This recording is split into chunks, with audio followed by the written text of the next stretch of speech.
Metro ఉదయం news కి స్వాగతం. తెలంగాణ రైతు సంఘం కార్యాలయంలో రాష్ట్ర రైతు సంక్షేమ సమితి మరియు తెలంగాణ రైతు సంఘం ఆధ్వర్యంలో రాష్ట్ర సదస్సు తెలంగాణ రైతు సంఘం రాష్ట్ర కన్వీనర్ సోమిరెడ్డి శ్రీనివాస్ అధ్యక్షతన జరిగినది. ఈ మధ్య కాలంలో మరణించిన రైతన్న ఉద్యమ నేత అబ్దుల్ కలాం అవార్డు గ్రహీత కుసం రాజమౌళి గారి చిత్రపటానికి పూలమాలలు వేసి నివాళులు అర్పించారు.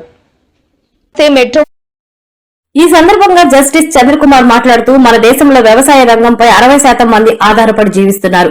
ఇటువంటి రంగాన్ని బలోపేతం చేయకుండా నిర్వీర్యం చేసే విధంగా కేంద్ర రాష్ట్ర ప్రభుత్వాలు ప్రయత్నాలను కొనసాగించడం జరుగుతుందన్నారు. తెలంగాణ రైతు సంఘం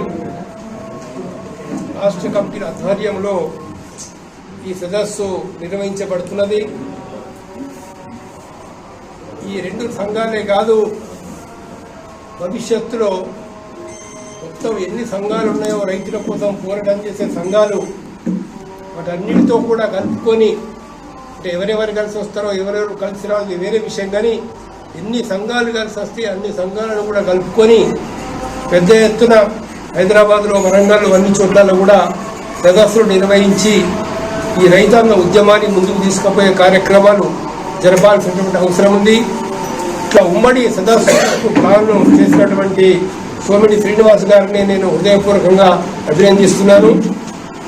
ఈరోజు కేంద్ర ప్రభుత్వం అమెరికా చేత ట్రంప్ తోటి ఒక ఒప్పందం అనేది చేసుకున్న జరిగింది. ఇవాళ ఒప్పందం యొక్క పరిస్థితి ఎట్లా ఉంటుందంటే భవిష్యత్తు లోపల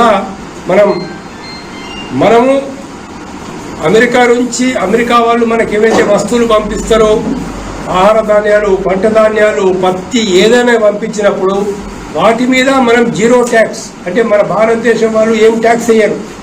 మనం ఊరికే వాళ్ళ వ్యాపారస్తులు వచ్చి ఇక్కడ అమ్ముకోవడానికి మనం అవకాశం కల్పించాలి. అదే మన దేశం నుంచి మనం ఏదైనా వాళ్ళ దేశానికి పంపించాలంటే 18% ట్యాక్స్ అనేటటువంటిది, ఇలాంటి ఒక ఒప్పందం అనేది మన కేంద్ర ప్రభుత్వం చేసుకోవడం జరిగింది. ఈరోజు రైతు రాష్ట్ర సదస్సును వరంగల్లోని తెలంగాణ రైతు భవనం అబ్బన్కుంటలో నిర్మించడం అనేది జరుగుతుంది. ఈ సదస్సు సందర్భంగా ఈ నెల 8వ తారీఖున రైతు ఉద్యమ నేత, అదేవిధంగా అబ్దుల్ కలాం చేతుల మీదుగా అవార్డు అందుకున్నటువంటి రైతు నాయకుడు మరణించడం, వారి యొక్క మరణానికి కూడా ఈ సదస్సు వారి యొక్క మా యొక్క సంతాపాన్ని ప్రకటించడం అనేది జరిగింది. ఈ యొక్క కార్యక్రమం ఉద్దేశం రైతాంగం ఐక్యతగా ఉండాలి.